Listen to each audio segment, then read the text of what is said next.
Olá, professora Kênia Rodrigues aqui com vocês. Hoje a gente vai falar um pouquinho a respeito do Instituto da Tutela. Dentro do contexto ainda de proteção da pessoa dos filhos, dos incapazes, o Código Civil estabelece algumas regras para que alguém cuide de crianças e adolescentes que estão numa situação de orfandade. Portanto, a tutela é específica para a aplicação a situações em que a criança ou adolescente não tem pais, ou porque ambos morreram, ou porque foram destituídos do poder familiar. Não existe a tutela para situações em que tem só um dos genitores, né? Não se aplica a tutela. Quando a criança está sob responsabilidade dos avós, porém com pais vivos e não destituídos do poder familiar, não existe tutela. Então, é um instituto específico para se colocar a criança ou adolescente em família substituta em situações em que essa criança está órfã de pai e mãe, ou talvez não tenha o reconhecimento da paternidade e só se conheça a figura da mãe, né, e essa é falecida, ou esse pai e essa mãe foram destituídos do poder familiar.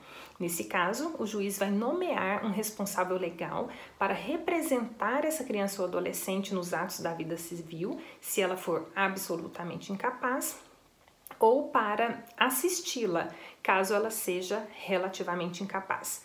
Então, para quais crianças se nomeia um tutor? Somente para aquelas órfãs ou destituídas, ou cujos seus pais foram destituídos do poder familiar. Um ponto relevante relacionado a isso é que quem pode ser nomeado tutor? O Código Civil estabelece uma ordem de preferência, prevendo então que primeiro são os ascendentes, e aí nesse caso a gente aplica a regra de que os mais próximos afastam os mais distantes. Então nesse caso, se essa criança tem avós, bisavós, então os avós teriam preferência em detrimento aos bisavós. Além disso, pode ser nomeado tutor os colaterais até o terceiro grau. E aí lembrando que dentre os colaterais até terceiro grau nós encontramos os irmãos, os tios, os sobrinhos, e aplicando-se a regra também de que os mais próximos afastam os mais distantes. E além disso, pode ser qualquer pessoa que o juiz achar que possa exercer com qualidade, prezando pelo bem-estar da criança e do adolescente esse encargo. Então o juiz pode nomear uma pessoa da confiança do próprio juiz para que exerça essa atribuição de tutor, de responsável legal dessa criança ou adolescente órfã ou cujos pais foram destituídos do poder familiar. Nesse caso, um ponto relevante é que se houver grupo de irmãos, é necessário que se nomeie um só tutor para todos eles. Por que isso?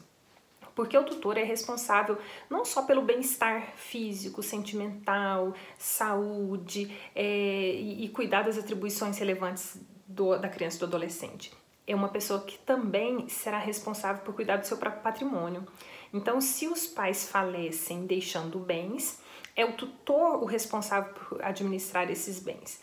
Isso porque alguém falecendo, deixando vários filhos, e se eventualmente se nomeasse um tutor para cada um deles, poderia haver incompatibilidades, pensamentos diferentes e a administração poderia ser prejudicial. Então o Código diz que se tiver grupo de irmãos, nomeia-se um só tutor. O Código Civil, no artigo 1735, afirma quem não pode ser tutor. E aí, nesse caso, nós temos a pessoa que não está na livre administração dos seus próprios bens. Então, se a pessoa não pode administrar o seu próprio patrimônio, ela não pode administrar o patrimônio de outra pessoa. A pessoa também que tiver alguma demanda contra o tutelado ou contra seus pais, ele também não pode exercer a tutela. Aquelas pessoas consideradas inimigas dos menores ou de seus pais também estão excluídos da possibilidade de exercer a tutela.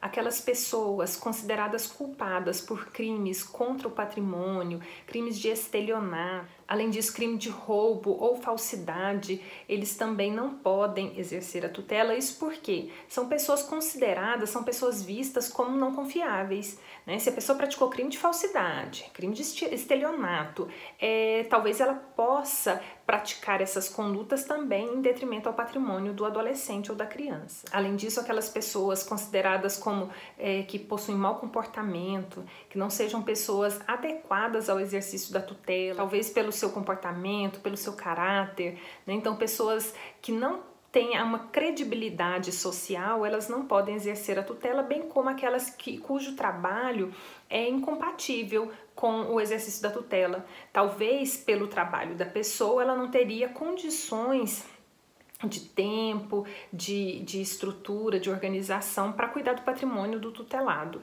E aí, nesse caso, elas não podem exercer a tutela. O Código Civil também prevê que algumas pessoas podem recusar o exercício da tutela. A tutela é um ônus público, né? A pessoa tem a obrigação de exercer esse encargo em decorrência de uma determinação judicial. Só que algumas pessoas, em algumas situações específicas previstas em lei, podem recusar o exercício da tutela. Aí o Código Civil traz algumas situações, por exemplo, a pessoa acima de 60 anos. O entendimento do legislador é que essa pessoa talvez já esteja cansada, talvez já esteja com não tanto vigor físico, que faça com que ela não tenha uma disponibilidade do exercício da tutela. O Código Civil também fala que a mulher casada pode recusar o exercício da tutela. E nesse caso há uma vasta crítica na doutrina por dizer por que a mulher casada, né? Então, qual o impedimento, qual o obstáculo dessa mulher casada tem para o exercício da tutela?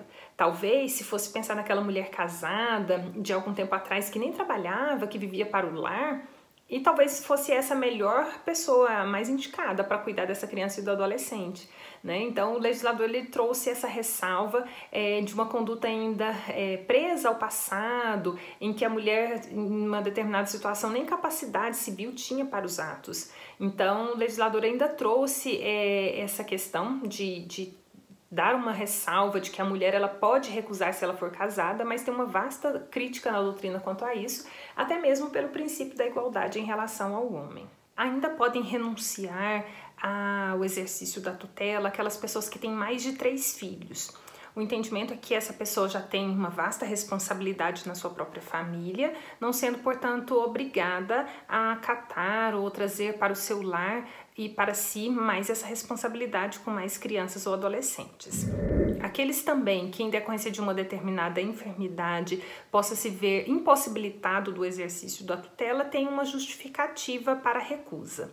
Bem como uma pessoa que já exerça a tutela ou curatela de outro incapaz, além do fato daquelas pessoas que morem longe do local que iriam exercer a tutela, e nesse caso isso acontece porque a tutela ela tem uma grande característica de que é de administração patrimonial e os bens, portanto, devem ser administrados na sede em que se encontram. Se a pessoa reside longe, um dos argumentos que ela pode utilizar é que isso atrapalharia o exercício da tutela. E por fim, os militares em exercício também têm a prerrogativa legal de se excusar ao exercício da tutela. Uma observação importante é que a pessoa que não for parente, ela não pode ser obrigada a aceitar o encargo da tutela se tem um parente que possa exercê-lo, né? Então, a prioridade ali é que essa criança ou adolescente seja cuidada e seus bens sejam administrados por quem da família. A pessoa de fora só vai ser obrigada, só vai receber esse encargo se não tiver nenhum familiar com capacidade, com condições do exercício da tutela. O prazo para a recusa é de 10 dias, contados da nomeação ou da intimação de que ele será nomeado para o exercício daquela tutela. Se o motivo surgir depois, esse prazo conta da ciência desse motivo. O Código Civil prevê ainda algumas obrigações do tutor. Isso está previsto nos artigos 1741, 1742, 1747 e 1748 do Código Civil. E dentre esses motivos, dentre essa previsão, o Código Civil estabelece que é dever do tutor cuidar da criança e do adolescente, cuidar dos seus bens, prestar contas, solicitar ao juiz a correção da criança e do adolescente, cumprir os deveres inerentes aos pais, uma vez que ele será considerado responsável legal. Então, ele tem o dever de representar ou assistir essa criança ou adolescente para os atos da vida civil. Além do mais, ele tem o direito de receber valores em nome dessa criança ou adolescente. Então, ele tem o direito de receber pensões, receber alimentos, receber bens ou quantias, bem como pagar as despesas da criança e do adolescente quando for necessário. Ele ainda tem o direito de alienar os bens do incapaz, mediante autorização judicial e, quando for necessário, prestando devidamente as contas do ato realizado. Além disso, ele tem a obrigação de defender essa criança ou adolescente em juízo, prestar as contas da sua administração, aceitar herança em nome desse menor, ou seja, o Código Civil elenca um vasto rol de obrigações do tutor para com o tutelado. A tutela, ela acarreta uma consequência interessante, porque até mesmo o juiz será responsável diretamente por seus atos relacionados à tutela, conforme dispõe o artigo 1744. Se o juiz não nomear o tutor oportunamente no momento correto, ele poderá ser responsabilizado direta e pessoalmente. A responsabilidade não é do Estado, a responsabilidade é pessoal do juiz pela sua conduta. Além do mais, ele terá uma responsabilidade subsidiária se ele não exigiu as devidas prestações de contas desse tutor. Então, se ele não exigiu, se ele não conferiu a administração do tutor, o juiz poderá ter uma responsabilidade. É uma questão interessante porque raramente o juiz, no nosso ordenamento jurídico, responde pessoalmente. Então, assim, geralmente, se o juiz é falho nas suas decisões, ele comete alguma conduta que causa prejuízo para alguém, a responsabilidade civil é do Estado. Nesse caso da tutela, o Código prevê que a responsabilidade é pessoal, direta, se ele não nomeou oportunamente o tutor, e subsidiária, se ele não exigiu as devidas prestações de conta no tempo certo. E não só a prestação de contas, ele tem que exigir a caução oferecida pelo tutor, uma garantia de que ele não vai trazer prejuízo para o seu tutelado quando da administração de determinados bens. Então, essas condutas causam responsabilidade pessoal para o juiz. Quanto aos bens do tutelado, a gente tem que observar o seguinte: em algumas situações, essa criança ou adolescente ela tem bens, Ela recebe herança dos seus pais, que provavelmente já são falecidos, eles recebem pensão da Previdência, então, eventualmente, essas crianças ou adolescentes têm bens. Esses bens serão entregues sob responsabilidades do tutor. Então, é o tutor que vai administrar, é ele que vai cuidar desses bens. Por isso, a relevância da exigência da prestação de contas, uma vez que ele está administrando o patrimônio do incapaz. E deste modo, se a criança ou adolescente tem bens ou rendas, as despesas dela serão custeadas com esses bens.